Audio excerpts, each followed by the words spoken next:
Écoutez comment le docteur Deroussimi détruit le bilan de M. Alassane Ouattara sur le plateau de NCI 360. Je ne vais pas refaire le coup de la dette. Moi, Dieu merci que l'autre l'a déjà souligné. Je dis que l'utilisation, surtout que quand la phase Ouattara était à l'opposition, il avait déjà dit que 6 000 milliards de dettes, c'était trop.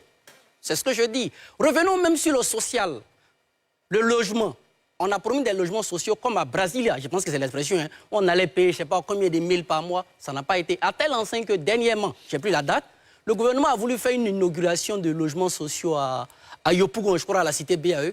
Le lendemain, à la une du quotidien Fratmat. Savez-vous qu'en Côte d'Ivoire, il y a des gens qui ont souscrit, à qui on doit jusqu'alors dans cette affaire de logements sociaux? Ça existe. Le président Ouattara a promis moderniser les quartiers précaires. On les a détruits, je n'invente rien. Voilà, peu importe les chiffres qui viennent de New York et autres, ce que je dis, c'est ce qu'on vit en Côte d'Ivoire. C'est pourquoi je parle de discours triomphalistes. Je parle de discours triomphalistes. Voilà. On parle de bonne gouvernance. Mais la bonne gouvernance a des... Le rapport de la CDVR,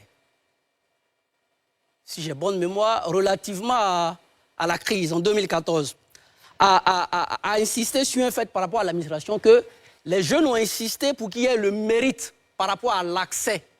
Est-ce qu'on est sûr qu'aujourd'hui en Côte d'Ivoire, l'accès à l'emploi, les conditions de promotion sont réunies? Quand on voit certaines populations féliciter publiquement des maires pour avoir eu accès à des concours, ce n'est pas ça la compétence, ce n'est pas ça l'excellence dont on parle au niveau du... Moi, je vais en parler, parce qu'aujourd'hui, là, ben voilà. Moi, j'ai été porte-parole d'un collectif de docteurs ici. On a dénoncé des magouilles qui ont été fournies.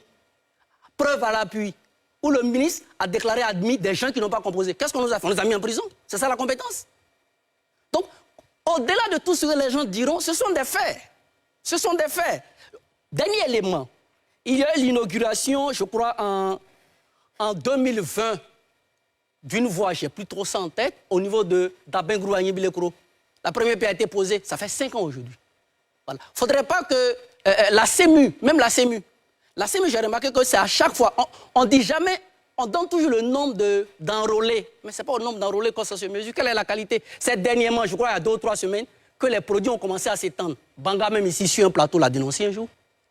Voilà, on l'a dénoncé. Le prix du cacao, le prix du cacao, le prix des planteurs, le président Ouattara, quand il était alors opposant, a dit qu'il avait parlé, je crois, d'un certain pourcentage au niveau de l'international. Voilà. Il ne faudrait pas attendre quand il y a la campagne pour revitaliser la CEMU. Il ne faudrait pas attendre quand il y a la campagne pour faire un prix bon, accessible, même quand il y a une large différence avec le prix au niveau international. C'est ce que je dis. Donc, je n'ai rien inventé. Les Ivoiriens, dans leur réalité, ont des problèmes. Un étudiant, un ordinateur, ce n'est pas une réalité. L'accouchement gratuit, ce n'est pas une réalité. Le social, même les États dits développés. Pourquoi il y a un problème aujourd'hui en France?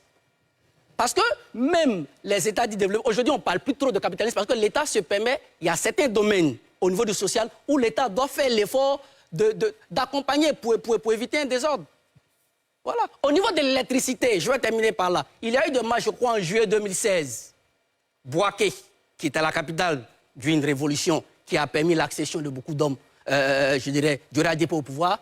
À Bouaké, le siège du RD a été saccagé parce que le coût de l'électricité avait augmenté.